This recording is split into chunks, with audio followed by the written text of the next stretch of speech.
Tuhan, Kau menjanjikan penghibur itu datang kepada kami. Hari-hari ini momen kami butuh Tuhan.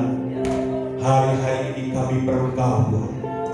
Jamah setiap kami, berkati setiap kami, lawan setiap kami Tuhan. Sehingga kami anak-anak-Mu yang lemah akan berkata, aku kuat. Dan yang miskin akan berkata, aku kaya dan diberkati. Dan yang sakit akan berkata, aku sembuh. Maka dari itu kami mau berjalan di dalam rencana-Mu yang baik. Kami mau dalam dan tinggal dalam rencana Tuhan yang baik. Dan kami mau berjalan bersama Yesus dan melakukan perkara yang besar. Terima kasih Tuhan Yesus Kristus. Kami bersyukur sebentar anak-anak-Mu akan mendengar firman Tuhan. Biarkan anak-anak-Mu, umat-Mu duduk diam mendengarkan Kau berbicara lewat hamba. Kami tolak, kami tending, kami hancurkan segala kuasa-kuasa jahat dari ruangan ini yang akan mengganggu anak-anak-Mu ketika mendengarkan firman Tuhan. Kami usir roh ngantuk, roh malas di dalam nama Yesus. Namun Tuhan, kami berdoa, kami semua memiliki rasa hati yang haus akan Engkau, sehingga kami dipenuhi oleh kebenaran firman Tuhan dan kami menikmati bahagia. Terpujilah nama-Mu Tuhan, di dalam nama Tuhan Yesus Kristus. Haleluya, amin. Puji Tuhan, saudara. Mari kita buka Alkitab kita dalam kitab Nabi Yesaya. Kitab Nabi Yesaya pasal 55.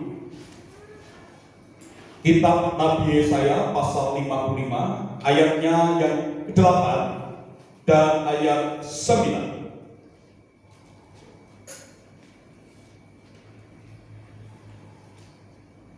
Saya ulang lagi, kita akan buka Alkitab kita dalam kitab Yesaya pasal 55 ayat 8 dan 9. Ayat ini ayat yang cukup terkenal buat kita semua. Kalau sudah ketemu, boleh lambaikan tangan yang sudah ketemu. Oke, yuk kita baca. Kita baca sama-sama saja saudara, kalau cuma 2 ayat. 1, 2, 3. Sebab rancanganku bukanlah rancanganmu, dan jalanmu bukanlah jalanku. Demikianlah firman Tuhan. Seperti tingginya langit dari bumi, demikianlah tingginya jalanku dari jalanmu, dan rancanganku dari rancanganmu. Nah, Bapak Ibu yang dikasih Tuhan, pagi hari ini saya akan sharing firman Tuhan untuk kita semua jemaat boleh belajar bersama-sama hidup dalam rencana Tuhan, hidup dalam kehendak Tuhan, berjalan bersama dengan Yesus. Bapak Ibu dikasih Tuhan, ada 2 kalimat, ada 2 hal yang saya sangat tertarik dari ayat ini, Bapak Ibu sekarang. Perhatikan dikatakan, sebab rancanganku bukanlah rancanganmu, dan jalanmu bukanlah jalanmu. Ada kalimat rancangan dan jalan. Ini yang saya bagikan kepada Bapak besar. Bapak Ibu, kalau kita melihat dari bahasa aslinya, kalimat kata rancangan itu ditulis dengan kalimat kata tekstur, ya, atau susunan, atau dikatakan pikiran. Mungkin kalau dalam bahasa Inggris lebih jelas, ya. Bisa dikatakan di sana mesin, pikiran atau mesin. Jadi rancanganku bukanlah rancanganmu. Artinya pikiranku, pikiran Allah, bukan pikiranmu. Jalanku bukan jalanmu. Ini yang dimaksud.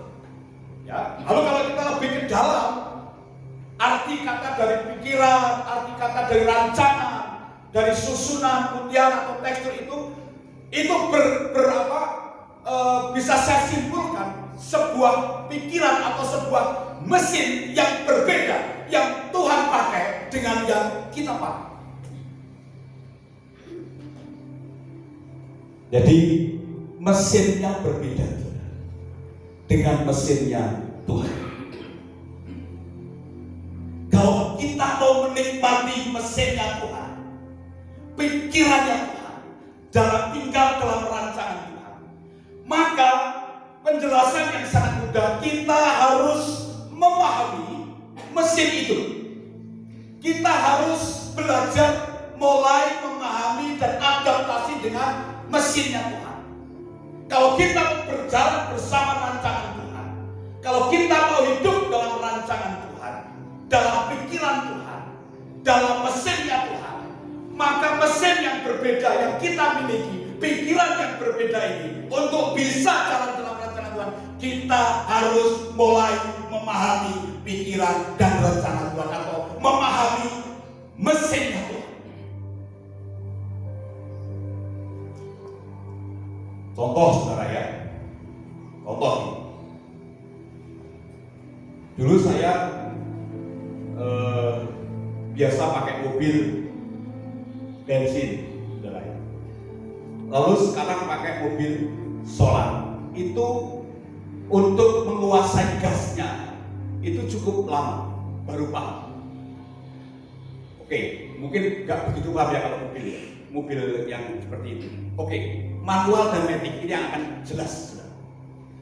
Waktu saya tinggal di gedung, saya antar jemaat pakai Kolte Bagong, saudara ya. Prostelnya di sini, saudara, seperti L sampai, ya kan? Prostelnya di sini. Lalu ketika saya sampai di sini, Bapak Ibu, Bapak Winarno punya mobil itu 3 nggak salah pada waktu itu, dan semuanya matic. Wah, ketika saya baru-baru di sini itu, wah, Pak Win, ayo Pak, silakan jalan-jalan Pak, pakai mobil tinggal pilih gitu, saudara. Ya dengan pede saja, saudara. Saya minta kuncinya, saya pakai, saudara. Ternyata nggak bisa, saudara. Kenapa, saudara? Matic, saudara. Loh, prosesnya lagi di, saudara. Nah, orang-orang prosesnya lagi, saudara. Dia bingung saya, saudara. Nah, akhirnya Pak Rego datang ngajari sebentar. Pak, kalau matic itu, ya Bapak kakinya di atas saja dulu lah. 1. Wow. Saya dengan pede dan sok tahunya, oh bisa Pak, nggak usah Pak gitu. Ternyata benar yang dikatakan Pak Rego, saudara. Ketika jalan itu hawanya mengopleng sama ngerem, saudara. Itu yang jadi masalah, saudara. Tetap nggak bisa jalan, tetap kagok gitu. Dan akhirnya diajari sebentar, sekitar 10 menit diajari. Lalu kalau saya jalan-jalan keliling ke rumah jemaat bersama Pak Min, juga diajari Pak Min, gini Pak caranya, gini. Nah, untuk memahami mobil matic dan saya mobil manual yang prostelnya begini, saudara, itu cukup lama. Karena handremnya bentuknya berbeda, prostelnya berbeda, ya, semuanya berbeda, saudara. Itu ada turbonya, saudara ya. Ada turbonya, ada kalau mau handrem pencet dulu dan lain sebagainya. Kalau mau turbo nyala harus bagaimana. Berbeda sekali, dan saya harus memahami betul mesin matic itu seperti apa. Cara menguasai matic itu bagaimana, sehingga saya bisa menaiki, bisa mengendalikan mobil matic, dan saya terbiasa, saya adaptasi, dan saya sudah tidak kaku lagi ketika saya bersama atau mengendarai mobil matic. Sehingga saya pintar naik mobil matic. Ya, Bu Yuli dulu saya yang ngajari, ya, Mas Ari dulu saya yang ngajari, dan siapa lagi yang mau belajar? Ya, Mas Babang juga saya yang ngajari sudah. Tapi mantap. Jadi kalau kita mau hidup dalam rancangan Tuhan, dalam mesinnya Tuhan, kita harus pahami dan beradaptasi dengan mesinnya Tuhan. Kalian sudah nangkap sedikit belum di sini? Gini loh. Tuhan berkata, rancanganmu bukan rancangan. Dalam bahasa lain, pikiranmu bukan pikiranmu. Mesinmu bukan mesinmu. Gitu. Terus ayat yang berikutnya, jalan. Jalan itu adalah tindakan. Ya, kalau kita terbiasa dengan mesinnya Tuhan, dengan pikirannya Tuhan, maka jalan kita akan sama dengan jalan Tuhan. Itu saja. Mulai nangkap sesuatu, saudara? Ya. Jadi pagi hari ini saya mau bicara tentang hidup dalam rancangan Tuhan. Saudara, kalau kita mau hidup dalam rancangan Tuhan dan menikmati berkat-berkatnya, mujizatnya yang luar biasa, mulai beradaptasi, mulai memahami, mulai terbiasa dengan mesinnya Tuhan,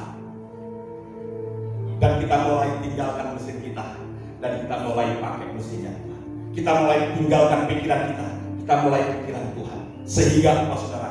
Jalanmu yang tadinya jalanmu bukan jalanmu, akan kita, ketika kita berjalan, kita bisa mampu, karena kita sudah paham caranya berjalan bagaimana, caranya menjalankan bagaimana, karena kita sudah tahu mesinnya Tuhan, pikirannya Tuhan itu semua. Nah, Bapak Ibu, lalu pertanyaan kita, seperti apa mesinnya Tuhan? Gitu ya. Terus seperti apa Pak Timo mesinnya Tuhan? Matius 11. Terus panggil terus mengalirkan musiknya. Matius 11 ayat 28 sampai 30, saya bacakan pelan-pelan. Ini mesinnya Tuhan. Jadi saudara harus terbiasa dengan mesinnya Tuhan ini. Ya, pahami. Saya bacakan dari Matius 11 ayat 28, 29 dan 30. Marilah kepadaku semua yang letih lesu dan berbeban berat, aku akan memberi kelegaan kepadamu. Sampai di sini enak, saudara ya? Semua jemaat yang letih lesu, punya masalah, beban berat, datang kepadaku. Yesus berkata begini, datang kepadaku. Kalau saudara datang sama Pak Timo kecewa, tapi datang kepada Yesus, Dia memberi kelegaan. Tapi jangan senang di sini dulu, saudara. Mesinnya Tuhan bukan ini. Mesin, cara untuk mendapatkan mesinnya Tuhan, memahami, kita datang kepada Dia. Setiap orang yang punya perlu. Mesinnya Tuhan itu seperti ini. Ayat 29. Pikulah aku yang kupasang dan belajarlah kepada, karena aku lemah lembut dan rendah hati, dan jiwamu akan mendapat ketenangan. Sebab jug yang kupasang itu enak dan bebanku pun ringan. Saudara, sepertinya aneh gitu ya. Kok mesinnya begitu ya? Gitu ya. Dan ini cara Tuhan memberi kelegaan kepada kita. Jadi mesinnya Tuhan itu kita harus biasa.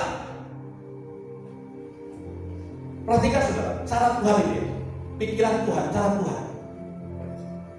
Orang sedang punya masalah, punya persoalan, disuruh datang kepada dia. Mari datang, semua yang letih lesu berbeban berat. Di sini ada sedang ada pergumulan, persoalan. Yesus berkata, datang kepada aku akan beri kelegaan. Nah itu mesinnya kan begitu. Tapi lebih dari itu, mesin Tuhan yang saya bilang tidak kita duga-duga begini. Justru ketika kita datang kepada Yesus minta kelegaan, akan memberi kelegaan. Cara Yesus memberi kelegaan, cara Yesus menolong kita, mesinnya Tuhan, pikiran Tuhan itu adalah apa? Dia menambahi beban buat orang yang sedang punya beban. Dia akan menambahi luka yang baru kepada orang yang hatinya sedang terluka, kepada orang yang sedang sakit.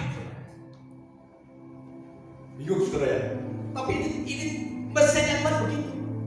Nek mau kita, mesin kita, pikiran kita, Tuhan sakit, Tuhan sembuhkan aku.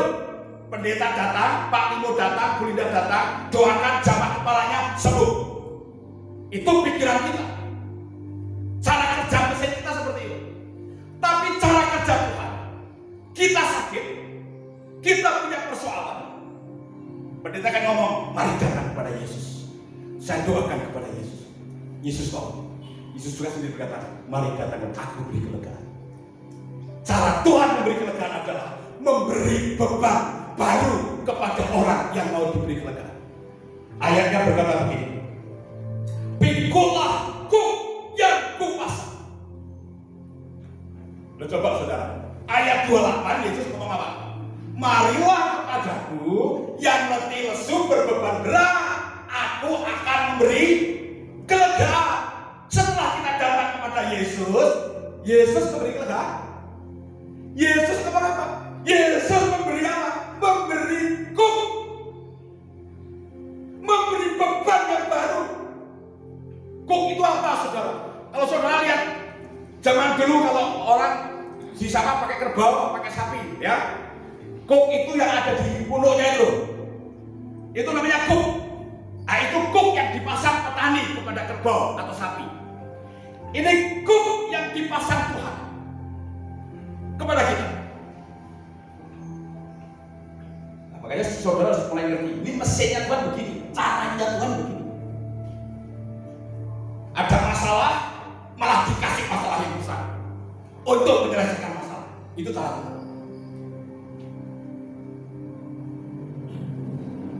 Orang sedang punya sakit, pilek, untuk menyembuhkan, kadang-kadang Tuhan malah memberikan batuk yang nggak sembuh-sembuh dan akhirnya nggak pernah sakit batuk dan pilek. Nah kita susah memahami itu, tapi mari kita mulai beradaptasi dengan hal ini.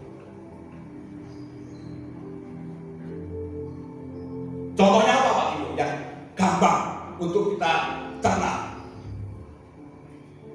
Bu Roma pernah jatuh ya.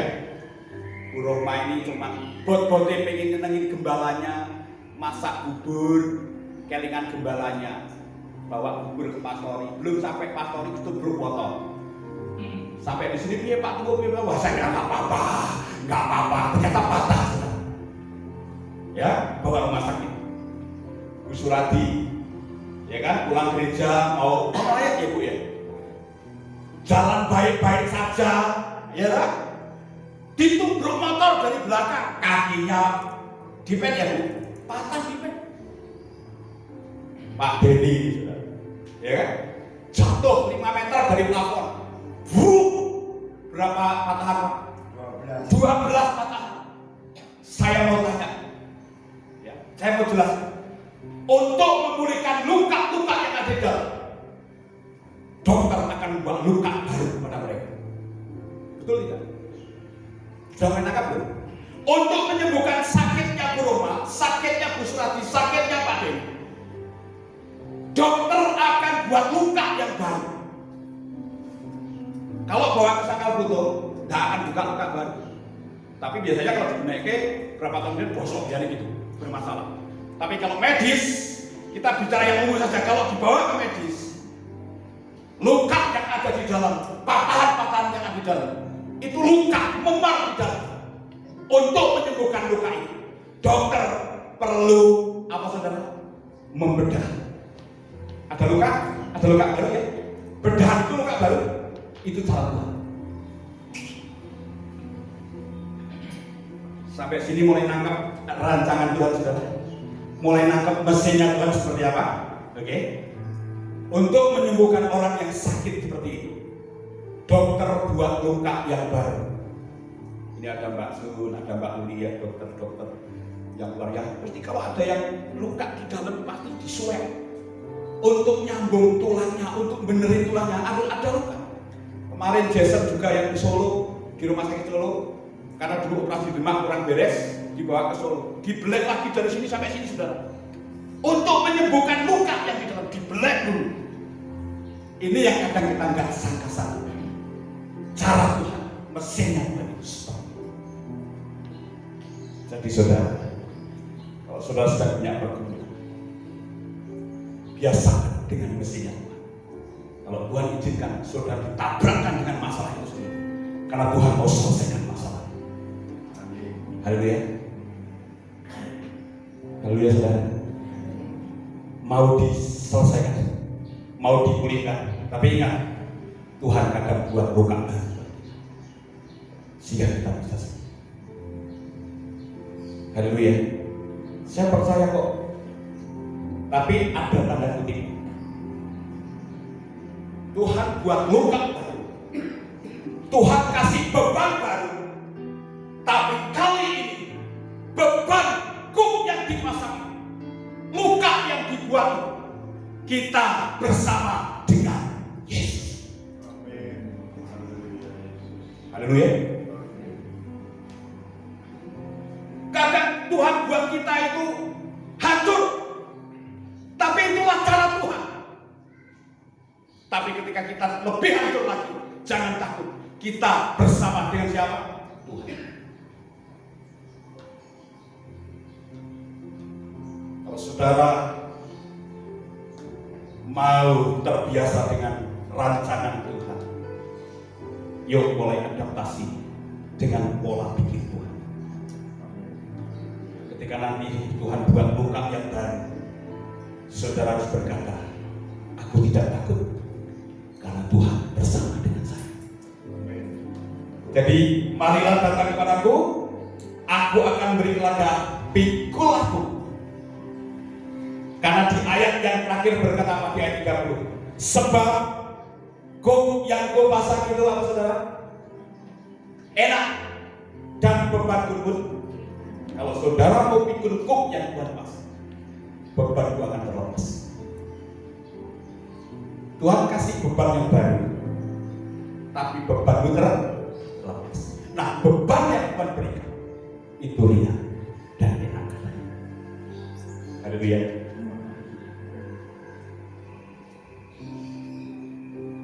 Puji Tuhan. Itu yang pertama. Jadi cara Tuhan beri kelegaan, dia beri apa saudara? Beban yang baru. Tapi dengan tanda kutip, beban yang baru bersama dengan siapa? Bersama dengan siapa? Yesus. Jadi kalau saudara punya masalah, loh kok masalahnya tambah gede, kok tambah besar? Jangan-jangan Tuhan sedang menunjukkan kasih setia. Tenang, aku ada bersama. Kamu pikul kuk yang aku pasang, tapi aku ada bersama. Engkau ada bersamaku. Nanti saja, nyanyi nanti saja saya. Oke, nanti saja. Nanti lupa yang kedua saya. Ini lagi on-onnya, nanti lupa yang kedua. Jadi yang pertama, cara kerja mesin Tuhan untuk memberikan kita kelegaan itu adalah Tuhan memberikan beban baru kepada orang yang berbeban. Memberikan kuk yang pasang. Lalu yang kedua apa? Kita lihat di bagian yang ayat yang ke-29. Pikul aku yang pasang dan belajarlah kepadaku. Karena aku lemah lembut dan rendah. Karena aku lemah lembut dan bukan lemah gemulai dan pemarah, tapi lemah lembut dan rendah hati.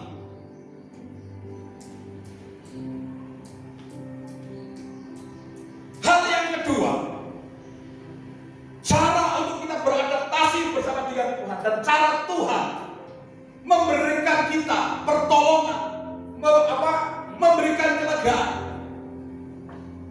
Hal yang kedua yang harus kita adaptasi dengan pikiran Tuhan adalah rendah hati dan lemah. Yesus sendiri yang mau belajar kepada Yesus. Beradaptasilah kepada Yesus. Karena aku lemah lembut dan rendah hati. Nah, apa artinya? Artinya adalah setiap persoalan beban berat apapun yang saudara hadapi, hadapilah dengan lemah lembut dan rendah hati. Pengertian yang berikutnya, hadapi setiap persoalan jangan dengan cara dunia, tapi dengan cara yang rohani. Bukan dengan cara dunia yang keras, tapi pakailah cara rohani yang lembut. Saya ilustrasikan seperti seorang suami istri yang sedang berantem dengan suaminya. Ya, istri berantem dengan suami. Istri itu punya otot ya, saudara? Aduh, coba istri-istri yang ada ototnya bisa ditunjukkan. Ada yang punya otot? Saya lihat nggak ada istri-istri yang punya otot, saudara. Nggak ada kan? Nah, kalau punya otot, bojone terus, saudara, ya kan? Suami itu kalau berantem sama istri, biasanya ototnya menutup kabeh. Ya, mau lempar piring, lempar gelas, gitu kan, saudara? Betul nggak? Nek wong wedok kan namanya mulutnya kan gitu ya. Nah, kalau laki-laki lempar piring, lempar gelas gitu. Kadang jotos barang gitu kan. Kalau perempuan berantemnya ikut-ikutan caranya laki-laki berantem, pasti kalah. Betul? Perempuan pasti kalah lah. Ya, coba ya, kalau Pak Denny ini berantem sama istrinya, terus Pak Denny, ayo, terus Bu Denny gini, sikat, Bu Denny lumpuh, betul nggak? Nggak bisa. Caranya apa? Lemah, lembut. Delilah, ya, si Simpson kalahnya sama siapa? Delilah perempuan apa laki-laki? Kalau Delilah ototnya besar, saya kira nggak bisa menang sama Simpson. Tapi karena Delilah cantik, lemah lembut, ya kan? Saya dicium, ya kan? Sebenarnya di mana kelemahannya? Nah, karena sudah sama perempuan dia halus di sini. Itu kalau Simpson Betawi di keleng. Kalau Simpson di Alkitab 7 bokong rambut. Simpson yang kuat jatuh di tangan Delilah. Adam dan Hawa. Kurang hebat apa Adam? Semua nama binatang dia tahu. Binatang itu ribuan, dia tahu. Tapi ketika istrinya memetik buah kehidupan ditawarkan, Adam terima nggak? Terima. Orang sehebat Adam kalah sama Adam. Lalu ada guyonan begini. Adam protes sama Tuhan. Tuhan, kenapa Engkau ciptakan Hawa kok cantik? Gitu ya. Kenapa sih dia cantik sekali? Terus Tuhan ngomong, ya supaya kamu mau sama Hawa. Tapi Tuhan dia cantik, tapi bodoh, goblok. Buat apa goblok? Cantik tapi goblok. Tuhan ngomong apa? Ya, karena kalau nggak goblok pasti nggak mau sama aku.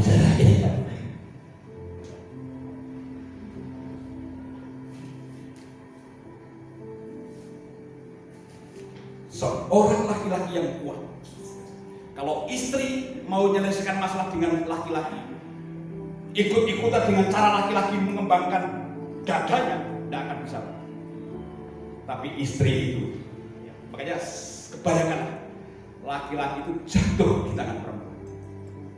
Tapi kesuksesan seorang laki-laki di belakang ada seorang perempuan. Kalau perempuan sudah, mas, sayang, laki-laki itu kan di perut sama di mata, di sek, ya.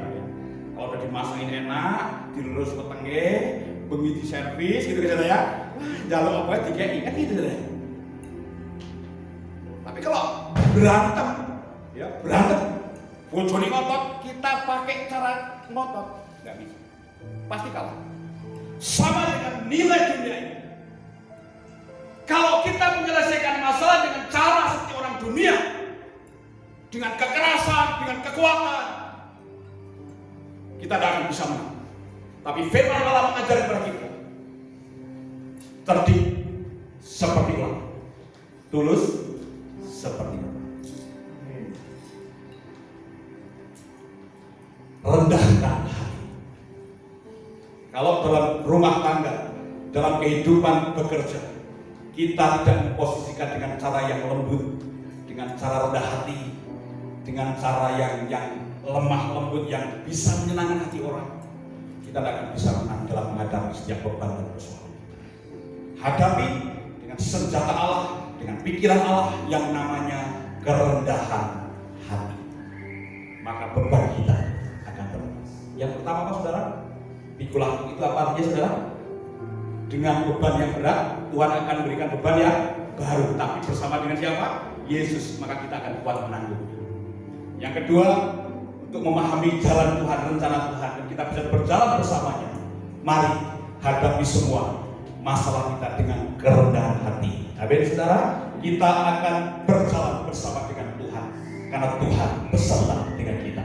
Yang sedang ada persoalan, pergumulan, datang kepada Tuhan, karena Tuhan mengundang, Tuhan mengajak kita. Marilah datang kepada aku akan memberi kelegaan. Cara Tuhan memberi kelegaan, Dia akan memberi beban yang baru, tapi bersama dengan Tuhan. Bersamamu, mari kita tutup Alkitab kita datang kepada Tuhan. Bersamamu Bapa, boleh lagi semua, haleluya. Ku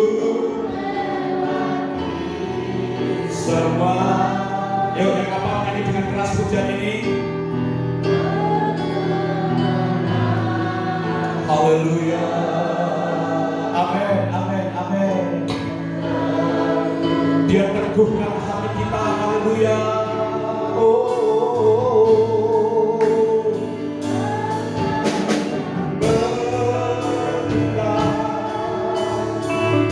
Yes.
Amsal 25 ayat 15 berkata, dengan kesabaran seorang kuasa dapat diyakinkan, dan lidah yang lembut mematahkan bulu.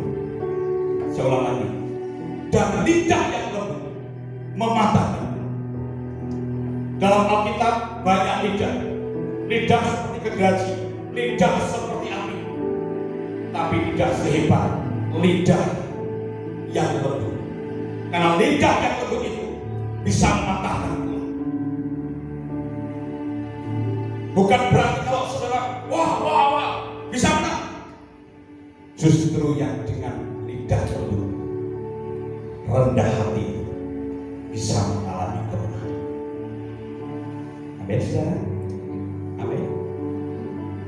Hadapi bersama dengan Tuhan. Pikulah beban yang Tuhan beri. Dia bersama dengan kita. Dia akan beri ketegaran. Ikuti caranya Tuhan. Pahami mesin Tuhan. Engkau ada bersamaku di setiap musim hidup. Mari ratapi pujian ini, resapi pujian ini, saudara. Pernah kau biarkan ku sendiri, kekuatan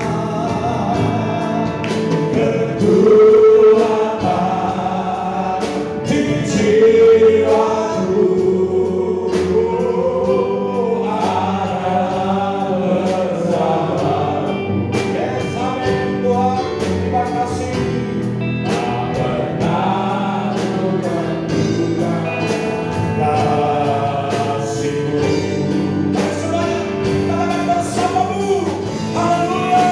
Bersamamu Bapa, bersama Yesus kita harus melewati semua. Amin, amin. Pergerakanku yang teguhkan hatimu, teguhkan hatimu. Engkau yang bertindak, memberi pertolongan, anugerah besar Tuhan, anugerah-Mu besar berlimpah. Sekali lagi, bersamamu, bersamamu Bapa.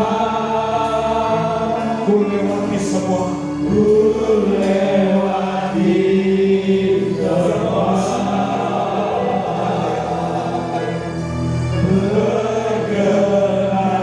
Pergerakanku yang teguhkan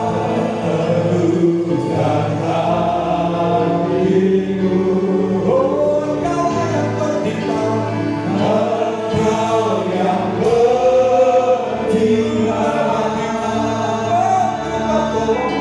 memberi pertolongan. Anugerah-Mu besar, anugerah-Mu besar berlimpah bagiku. Mari saudara, kalau ada di tempat ini yang sedang berbeban, angkat tanganmu. Kalau ada yang sedang berbeban, angkat tanganmu.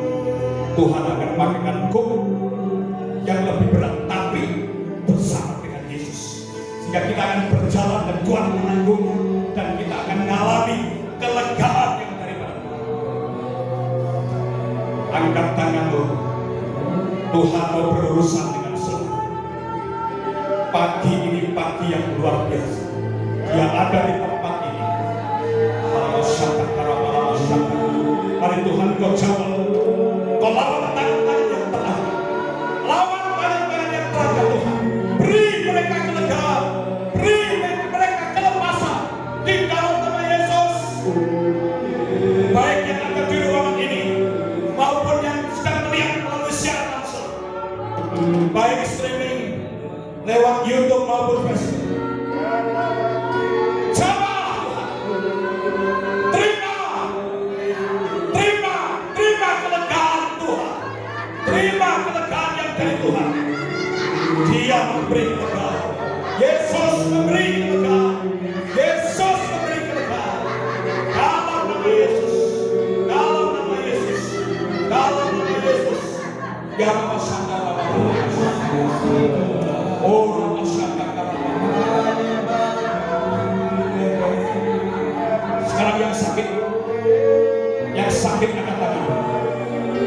Yang sakitnya tidak sembuh-sembuh angkat tangan. Pahami caranya Tuhan.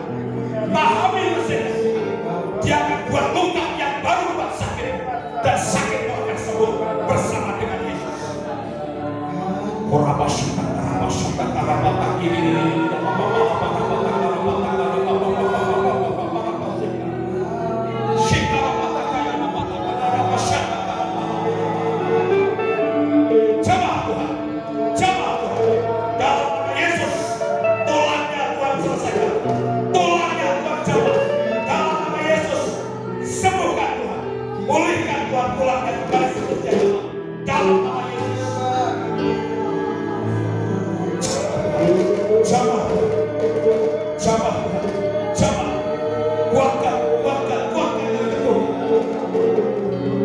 Di masa tuanya hidupmu akan terus sehat bersama dengan Tuhan. Dalam nama Yesus, dalam nama Yesus, dalam nama Yesus, dalam nama Yesus, dalam nama Yesus. Jamah Tuhan, jamah Ibu Surati, jamah kakinya, jamah Ibu Indah, jamah Tuhan, jamah Mas Diko, jamah Gandri, jamah Mas Yanto, calon istrinya, jamah Pak Dewi, jamah Tuhan, jamah dan Tuhan sembuhkan, jamah Mas Adi, jamah Pak Tuti, Tuhan sembuhkan, Tuhan sembuhkan, dalam nama Yesus, Tuhan sembuhkan, dalam nama Yesus, dalam nama Yesus. Terima kasih Tuhan. Haleluya, haleluya. Jamah Tuhan, jamah Tuhan. Orang bersyukur Tuhan, kami bersyukur Tuhan. Kini yang lemah berkata ku kuat, dan yang miskin berkata ku kaya, karena semua Tuhan berbuat bagi ini yang sakit, yang sakit berkata sembuh, sakit berkata ku sembuh, dan yang miskin berkata ku kaya, karena semua Tuhan berbuat bagi kita.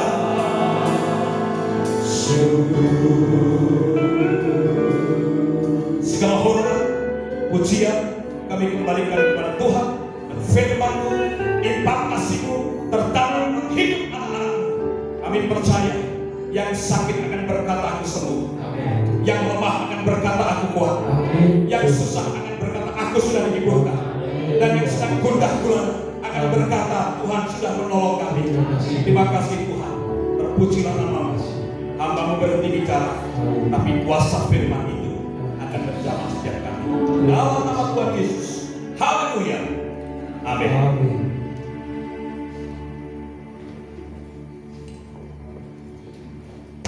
Terima kasih kepada Bapak Gembala yang sudah memberikan firman-Nya pada pagi hari ini.